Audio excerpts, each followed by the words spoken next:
Hello বন্ধুরা, আমি তোমাদের কাছে জলখাবারের জন্য একটা নতুন রেসিপি নিয়ে এসেছি। দেখো এই রেসিপিটা করতে কি কি লাগছে তোমাদেরকে দেখিয়ে দিচ্ছি। দেখো এর মধ্যে কি কি আছে। এখানে আমি দুটো ডিম নিয়েছি, পেঁয়াজ কুচি আছে, টমেটো কুচি আছে, লঙ্কা কুচি আছে, ক্যাপসিকাম কুচি আছে, ধনেপাতা কুচি রয়েছে।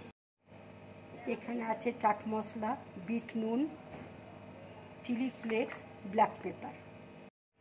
তেল দেখো গরম হয়ে গেছে, এবার আমি পেঁয়াজ দিয়ে দিচ্ছি।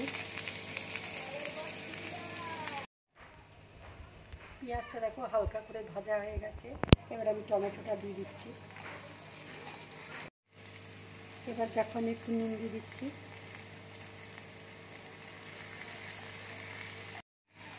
এবার ক্যাপসিকাম কুচিটা আমি দিয়ে দিচ্ছি, কাঁচা লঙ্কা কুচি করে রেখেছি সেটা দিয়ে দিচ্ছি। এবার দেখো ধনেপাতা একটু দিয়ে দিচ্ছি। দেখো এগুলো আমার ভাজা হয়ে গেছে, এবার আমি কুকি কাটার দিয়ে এর মধ্যে দেখো ওই কুকি কাটার আমি বসিয়ে দিলাম, এর মধ্যে ডিমটা ভেঙে আমি দিয়ে দেবো। দেখো আর একটা বসিয়ে দিলাম আমি। এবার দেখো ডিমটা ভেঙে আমি দিয়ে দিচ্ছি।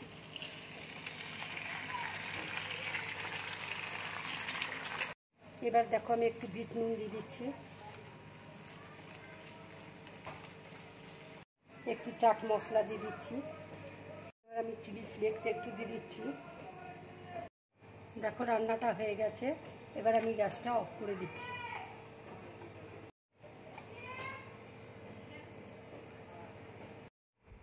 এবার দেখো চামচ দিয়ে আমি কেটে নিচ্ছি।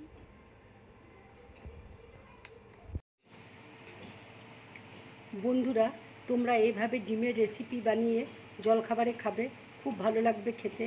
যদি আমার এই রেসিপিটা তোমাদের ভালো লাগে তাহলে লাইক করবে, শেয়ার করবে আর ড্রিম ব্লগ চ্যানেলটাকে সাবস্ক্রাইব করবে। নমস্কার।